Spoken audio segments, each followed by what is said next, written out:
Yes, how are we all? I hope all is well. My name is Sachin, and this is the Total Cricket Podcast, episode 11. Today I'm going to be reviewing the second test between England and South Africa, so let's get right into it. And wow, this was incredible. Completely unexpected, the turnaround here. South Africa trouncing England by 340 runs to level the series at one apiece at Trent Bridge. After the first game, South Africa looked a mess, an absolute mess. But now, the whole series has done a complete 180, and now England look a mess. Incredible stuff. I'm going to do a quick recap of what happened before going into the analysis. So, South Africa won the toss and elected to bat first in overcast conditions. Surprising move, but it did pay off.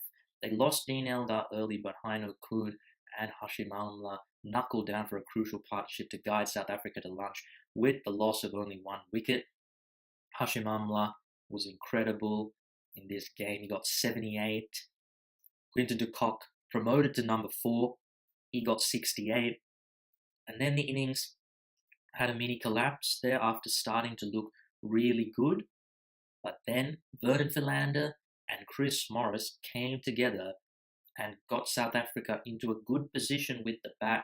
Philander getting a 50 and Chris Morris chipping in with 36. In the end, it subsided quite quickly after that partnership. South Africa being bowled out for 335. Jimmy Anderson on the second morning, absolutely annihilating South Africa. 4 for 4 in that spell in 16 balls. He got a 5 for, as he does a lot at Trent Bridge. Stuart Broad chipped in with 3, and Ben Stokes also got a couple of wickets. England, in reply, got off to a shocking start with Alistair Cook and Keaton Jennings falling very early, but then Gary Ballance and Joe Root stabilised the innings. Joe Root was in fine form, scoring at a rapid rate. He was also held by Johnny Bairstow, but then the key wicket was when Warne Morkel got Joe Root caught behind for 78. And then the innings absolutely fell apart. A shocking collapse for England from 3 for 143 to 205 all out. Ridiculous collapse for England. Only 51.5 overs their innings.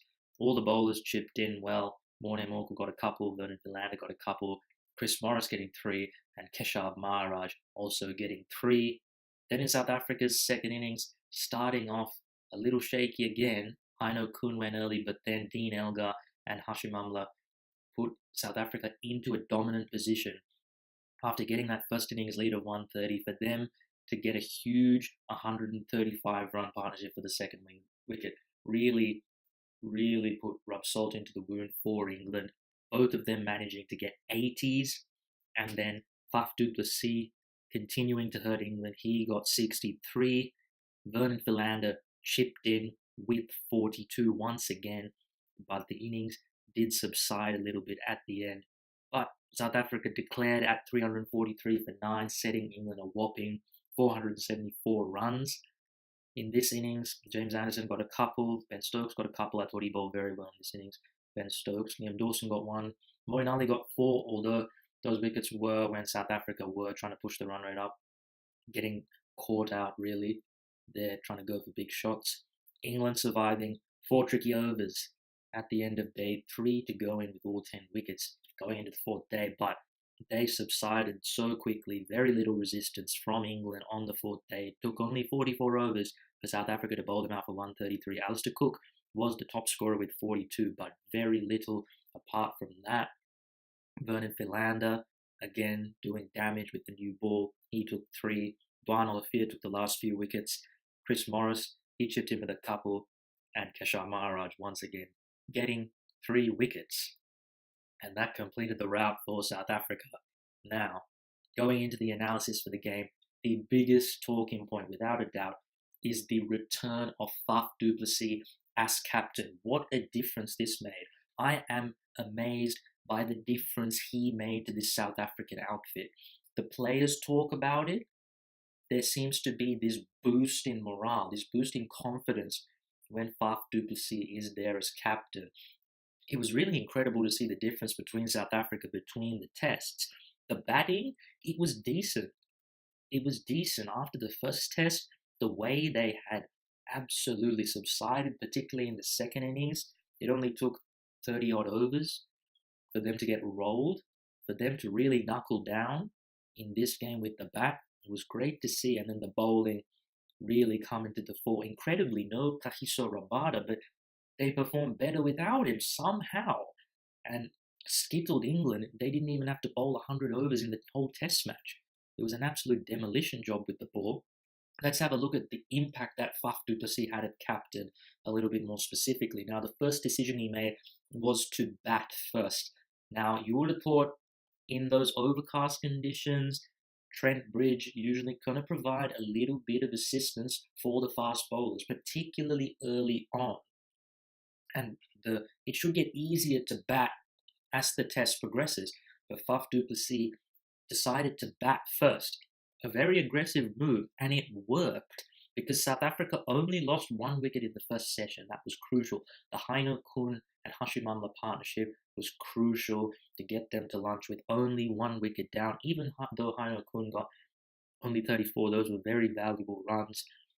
And then after lunch, Quinton de Kock promoted to number 4. Now, I said before this test, Quinton de Kock should stay at number 7. That shows how much I know. How wrong was I there? Faf du Plessis, that's why he is the captain, because he made that move, and boy, did it work a charm. Quinton de Kock and Hashim Amla sharing an 113-run stand for the 3rd wicket. Wow. Now, the thing that helped here was that South Africa were batting first. Quinton de Kock wasn't coming off 120 overs in the field, so there would be no fatigue factor here. And if anything, batting higher up means that he gets more of a break in between batting and keeping. The thing here, I think, was the element of surprise and just that aggressive move to put the opposition on the back foot the way Quinton de Kock plays. He got 68 off 81 deliveries, which really rocked England after slow accumulation in the first session, just an explosion in the second session. Incredible change in momentum that brought for South Africa. And really, this was again another masterstroke from Faf du Plessis. He saw the potential to change the game, to change the momentum of the game, and that's exactly what Quinton de Kock did. And I think another interesting decision he made was to put Vernon Philander ahead of Chris Morris in the batting lineup. Now, Chris Morris is noted as an all-rounder. Vernon Philander is noted almost as a bowler who bats a bit, but he decided to put Philander ahead of Morris, and well, Philander repaid the faith. He got 54 in the first innings and 42 in the second innings. Morris still chipped in with some runs, but that faith that he showed in Philander there was rewarded. And Philander at 7 and Morris at 8 really added a lot to the South African batting in the end. The right move in the end to bring in Morris for Thanis de Bruin, that was another thing. I thought that they should have kept Thanis de Bruin because the batting looked so frail. But not only did Chris Morris hold his own with the bat, but he also got 5 wickets in the game. And really, it was the right move. Once again, they beefed up the bowling, and Vernon Philander's excellence with the bat made a big difference and meant that they almost didn't need that extra batsman in this game with Vernon Philander playing as well as he did. So another great decision from Faf du Plessis. Everything he touches turns to gold. And for me, he is the best captain in world cricket. I don't think you can dispute that. The effect he has, the approach that he takes, it is quite simply fearless. It's aggressive. It would be unsettling to the opposition. I love it. I love his captaincy, Faf du Plessis. It's a breath of fresh air. And if I'm South Africa, I'm looking at AB de Villiers, the clouds surrounding him, the question marks hanging over his head, and thinking, wouldn't South Africa be better served with Faf du Plessis taking over the captaincy of the ODI team to give him enough time before the 2019 World Cup to put his mark on that team? I think that looks like a no-brainer almost now, to relieve AB de Villiers of that stress. A guy who you don't even know if he's all in. Is he all in? I don't know. AB de Villiers seems lost. And I think By putting Faf du Plessis as the captain, that would give a real clarity of approach to South Africa, a real decisiveness that I think would help them greatly. But looking at the individual performances for South Africa in this game, Dean Elgar with a nuggety 80, as he does always, very crucial in the second innings to build that lead. Heino Kun, yes, he didn't score a 50, but I think his contribution in the first innings will mean that he is still in the team next game. 34 of 87 to keep England at bay in that first session was good. Obviously, he would have liked to go on. I'm sure that's something that he will do next time that he gets a good start. But a big thing for the batting order was Hashim Amla getting back to his best. He got 78 and 87 in this test match. Obviously, he'd be disappointed to miss out on 100, but the way he played was fantastic to watch. He struggled a lot away from home recently, and it's good to see him back at the level we expect of Hashim. And I thought that the way he absolutely demolished Liam Dawson in the second innings, particularly, was really very, very good to assert his authority, to assert his dominance over the spinner. And we didn't see Liam Dawson much almost because of that, how Amla was just not giving him any chance to settle. That was fantastic batting from Amla. Quinton de Kock, he did it once again, 68 batting at number 4 in the first innings. He said he enjoyed batting at number 4. Will we see him continue there? It certainly appears like that. The fact that he continued to bat at number 4 in the second innings after keeping would suggest to me that that is going to be his new position. It also allows Faf du Plessis to go back to his normal number 5 and Themba Bavuma to go back to his normal number 6. And look, I was definitely wrong on this one. Number 7, of course, he has a great record at number 7, but it appears like he may have even more of an impact than he had at number 7 at number 4, and just really change the dynamic of the batting lineup. As for du Plessis, fantastic performance as captain, and with the bat as well, he got a nice 63 in the second innings to really bury England to get that target over, anything that was possible, out of the realms of possibility for England. Themba Bavuma didn't have a great game. Once again, Themba Bavuma, he doesn't look out of place. He never looks out of place, but he doesn't score enough runs for me. He still averages in the low 30s. He needs to convert more of his starts to big scores. But for me, the biggest thing is that I feel that Bavuma, he only scores tough runs, seemingly. He doesn't seem to score a lot when the team's actually dominating, bizarrely. I'd like to see him just be ruthless and score those runs when the team are dominating. Some players we can criticize because they only score runs when the team is dominating. Bavuma's almost the opposite.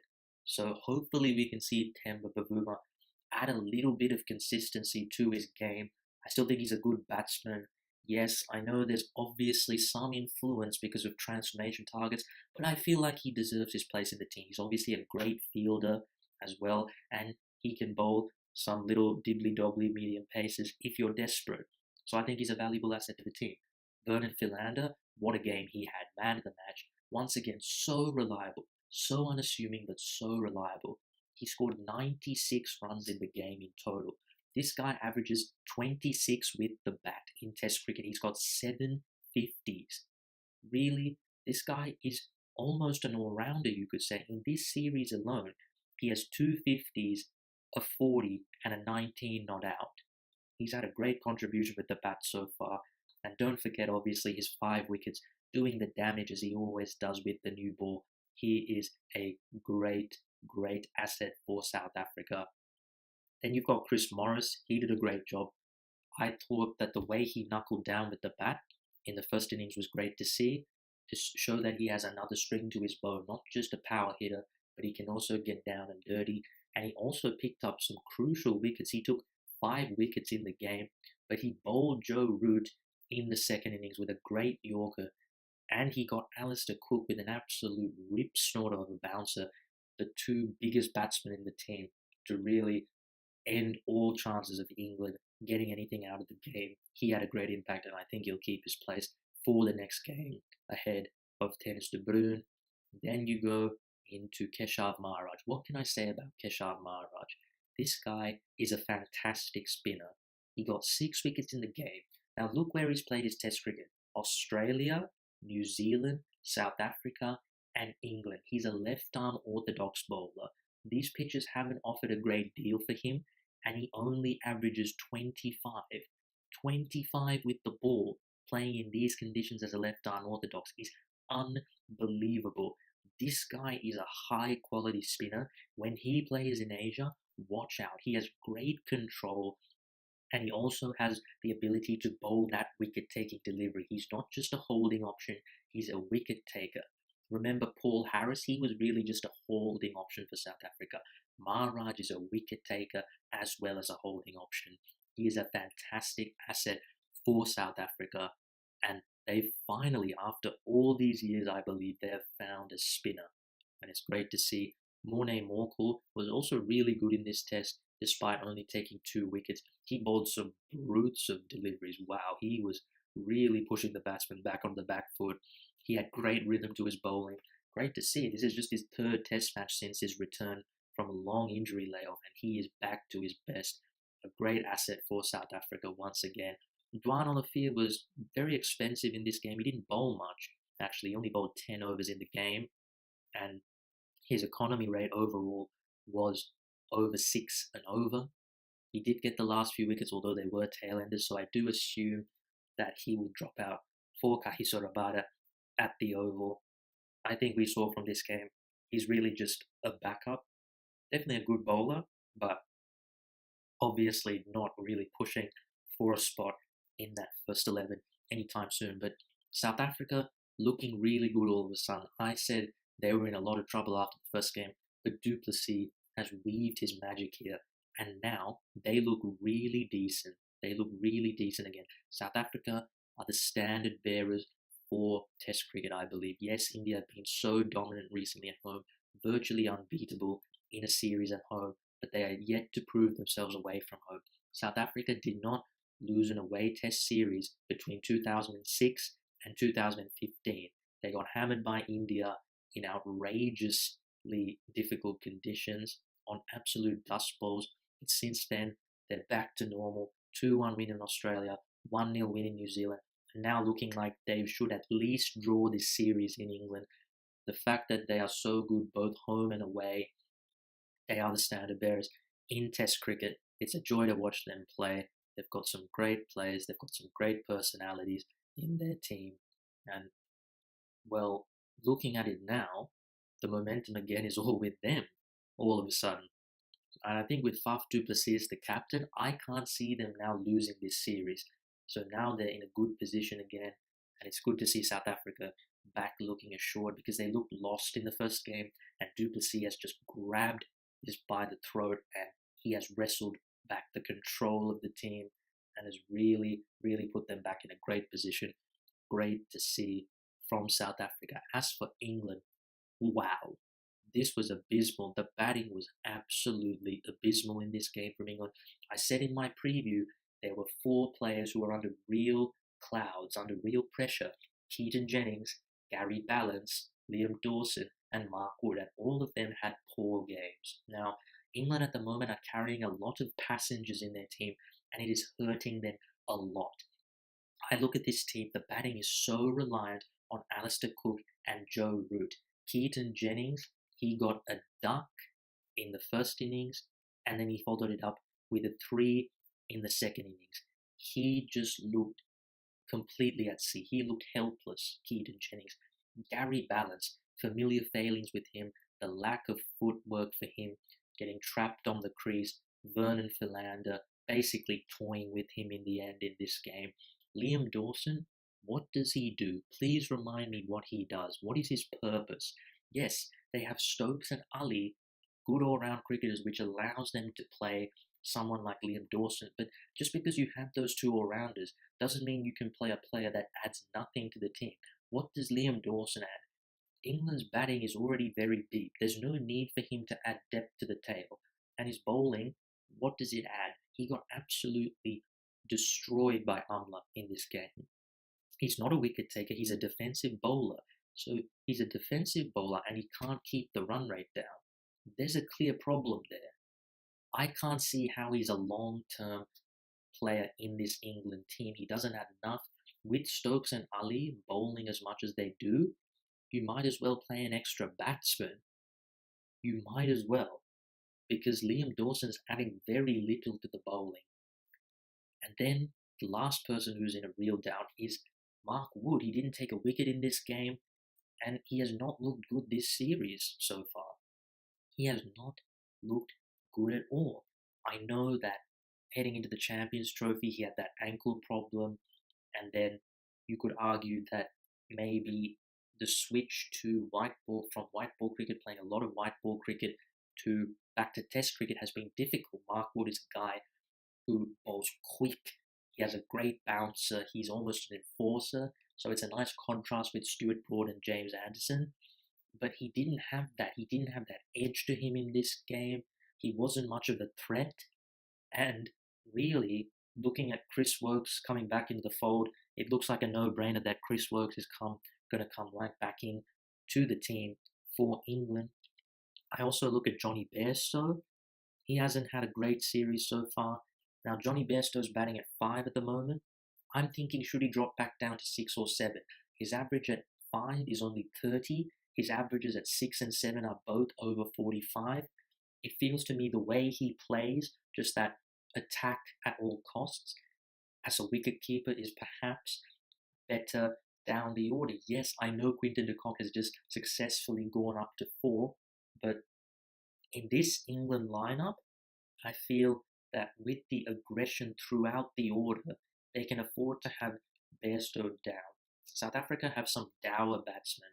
Heino Kuhn and Dean Elgar are grafters. Temba Bavuma at 6 is a bit of a grafter. Even Faf du Plessis in test matches is a bit of a grafter. These guys like the pace steering, so having Quinton de Kock in the middle of those players adds a different dynamic. But in this team, which is really ultra aggressive throughout the batting lineup, except for maybe after the top 3, you look at it, you've got Root, Stokes, Ali, that's ultra aggression. If you have those 3 coming in ahead of Johnny Bairstow, there's no need for Johnny Bairstow to be up at 4 or 5. So for me, Johnny Bairstow could perhaps drop down the order, and maybe getting rid of Liam Dawson, adding another batsman would help facilitate that. Apart from that, I look at this team and Jimmy Anderson once again doing the business at Trent Bridge. He has an absolutely outrageous record at Trent Bridge, and he's a lethal bowler in England. He's taken now over 300 test wickets in England, and wow, what an asset he is for England. He's getting old, but still doing the business for England in this team. There are some great players in this team. Joe Root, Alistair Cook, great test batsmen. Moeen Ali, Ben Stokes, good all-rounders. Stuart Broad, James Anderson have been the best new ball combination for the last decade. But there are some passages in this team. There are some real passengers in this team. Mark Wood, Liam Dawson, Gary Ballance, Keaton Jennings. Do I see them being in the 11 come the first test in Brisbane for the Ashes? No. Absolutely not. Johnny Bairstow, is he going to be batting at 5? I hope not. I feel he's going to be better served batting at 6 and 7, where he has been so good for England. That is my review for the first game. Sorry, the second game of this series. It's now 1-1. We move to the Oval. So that is going to be very interesting. I said before this series, I have no idea where this series is going, but I know it's going to be very, very tight. That's exactly what it looks. 2 trouncings, different teams winning, but 2 demolitions so far. I'm not sure where this is going to go. Although I feel now with du Plessis at the helm, South Africa have the edge. South Africa have that edge. Kahiso Rabada comes back in for Dwan Olivier next game. So that is automatically a huge upgrade for South Africa. As for England, I'm not sure what they do. Does Keaton Jennings drop out? Do you give him another chance? The policy recently, particularly in home series for England, has been you give the guy the whole series. There are some openers. I think Mark Stoneman, the left-hander for Surrey, particularly comes to mind. Hasib Hamid has been very short of runs this season in the county championship. So is it the appropriate time to get him in? Gary Ballance, is he going to keep his place? Now, he's had a knock apparently on his left index finger. It's been taken for x-rays there, so maybe he's not even fit. Who knows? But the way I see it, Gary Ballance, he's going to have to drop out sooner or later. This is his third time getting a run in the test team, and he's failing again. 3 chances. It would feel to me like if he gets dropped this time, it would be permanent. There's David Malan, would probably be the biggest threat. I think he's a number 4 batsman, another left-hander. He made his debut actually in the third 2020 between these two teams, and he got a nice 50 in that. So I think he might be the next cab off the rank to take Balance's place, and we might see Joe Root go back to number 3, which I think would be a good move all round for England, because is Gary Ballance really your long-term number 3? I don't think so. Liam Dawson, what does he really do? I guess the Oval does usually take spin, so he might keep his place, but there's Jake Leach. I'm sure he's a decent spinner, and he will certainly be probably in the reckoning. Or England could go with another fast bowler. They have a lot of fast bowling depth, and after all, they have Moeen Ali for spin options, so that could be something that they look at. But Liam Dawson, once again, for me, not a long-term option. Mark Wood, I think the minute that Chris Woakes is fit, he's out the door. Chris Woakes is a solid batsman as well, so I think it's a no-brainer for England. These passengers are going to have to go sooner or later. As for England, the mentality with which they batted, perhaps it's this one-day mentality almost seeping into their test team. This sort of ultra-aggressive approach. I think particularly in the second innings, they really threw it away. They offered so little resistance. I would have thought at least give it a good shout, but to get bowled out in 44 overs is ridiculous. And you see it not just with England, but a lot of teams these days. There seems to be this lost art of grinding it out, of grinding out runs. It doesn't matter how slowly you get them. It seems like if you're going to score, you want to score quickly. There are a lot of players aren't willing to dig in, and I think this is a problem facing Test cricket in general, and obviously 2020 has influenced it. But I think England need to just learn to get a bit ugly sometimes, perhaps. You can't be really aggressive and attractive, play an expressive, attractive brand of cricket all the time. You have to play to the situation, and sometimes you have to graft it. I think that's just the truth of it. So I think England, at the very least, have to show better application in the next game. But that is it for that game. Very interesting game. And the biggest thing for me, Faf du Plessis, what a man he is. What a captain. He is something else. Now moving on to the other thing I want to talk about today, and that is the preview for the England versus South Africa, funnily enough, women's semi-final, yes, of the ICC Women's World Cup 2017. It is happening today at Bristol, the county ground. I'll be previewing the Australia-India semi-final in the next podcast, and I'll also be reviewing the Sri Lanka-Zimbabwe test match that is currently going on. Very interesting. It looks like it is going to be an enthralling finish on the final day in that game, but nonetheless, England versus South Africa in the semi-final. This is going to be a big game. For me, this comes down to England's batting against South Africa's bowling. England have had the best batting in the tournament, South Africa the best bowling. The Bristol ground, the county ground, they played the league game between these two teams at the venue, and we remember that England scoring 370, South Africa in reply getting a respectable 309. So it would appear it's going to be runs this game, which makes that battle all the more crucial. Now, I look at it, England have 4 of the top 9 run scorers in the tournament in Tammy Beaumont, Nat Silva, Heather Knight, and Sarah Taylor. Their batting has been explosive and dominant. South Africa have the top 2 wicket takers in Dane van Niekerk and Marisan Kapp. They have been very good with the ball, miserly. They've got good attacking wrist spin options in Dane van Niekerk and Sune Loose, and good fast bowlers as well who keep the runs down as well as providing wicket-taking balls. They've got Shabby Ismail, who's the quickest bowler in women's cricket. Marisan Kapp, such a reliable performer.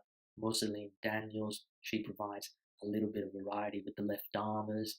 Then you've got Ayabonga Kaka, who also is usually very miserly in her bowling. And you've even got Chloe Tryon, who bowls a little bit of seam up but is a big hitter. And that's the thing about South Africa. Don't forget their batting. You've got the sheer power hitting of Chloe Tryon and Lizelle Lee. You've got the class of Laura Wolfhard, Mignon Dupree, and Dane van Niekerk. This is a great team. It's got a lot of options. It's got aggressive bowling and batting options. England are the favourites, but do not count out this South African team. They have a great chance. What a rise it's been from a team that was a minnow in women's cricket 5 years ago to now being one of the big teams. They are a force to be reckoned with, and certainly if they can tame this England batting lineup, they have a good chance. As for England, that batting is absolutely ridiculous. Those four batsmen who've been incredible in this tournament. Nat Siver, how good has she been? A couple of centuries. Sarah Taylor coming back into the team with a bang as if she wasn't even gone. Fantastic stuff from her.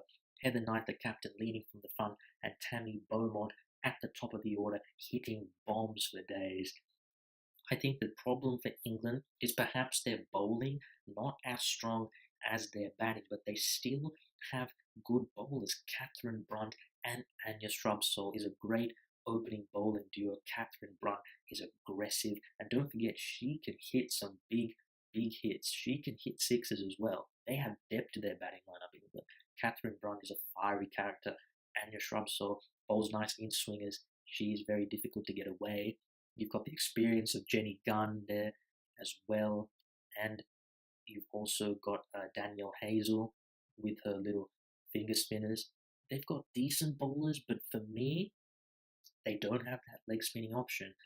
So the wicket taking ability in the middle overs is not the same as the South Africans. And as I've said, being able to take wickets in the middle is crucial. And South Africa have those aggressive options, Sune Loose and Dane van Niekerk, to do the damage. So it's going to be very interesting for me, as I've said now, South Africa's bowling, can they tame this England batting lineup, which has the potential to score 350 plus? If they can, then South Africa have a good chance in this game. I still think England edge it on the sheer awesomeness of that batting lineup, but by no means do not count out South Africa in this one. It's going to be a very, very good game, and I look forward to watching it. But that is it for today. I hope you enjoyed the podcast. If you'd like to check it out, we're on iTunes, SoundCloud, and YouTube. And all the links to those platforms are on the Twitter page. Tomorrow, I will be doing a review of the Sri Lanka versus Zimbabwe test match. But as always, thanks for listening, and I'll see you later.